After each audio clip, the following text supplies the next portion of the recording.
Hello guys! Hello mga kauagad! Ito na naman ako at bumili na naman ako ng Nolpic. Ito pala ay pang third batch ko na. Yung unang binili ko ay para sa bunso ko na mag-grade 1. At ang pangalawang binili ko ay para sa high school kong anak mag-second high school. At ito naman ay para sa pangalawa kong anak na grade 5. Ito ay nagkakahalaga lamang ng 175 pero pag sa labas kayo bumili, mga 35 yata isa nito. Pero dito sa TikTok shop, 10 piraso na siya, 175, iba-iba kulay niya na.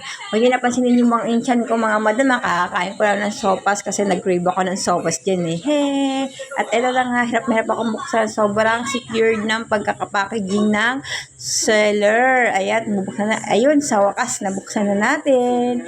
Ayan, pero po tara, bilangin natin kung ilang piraso.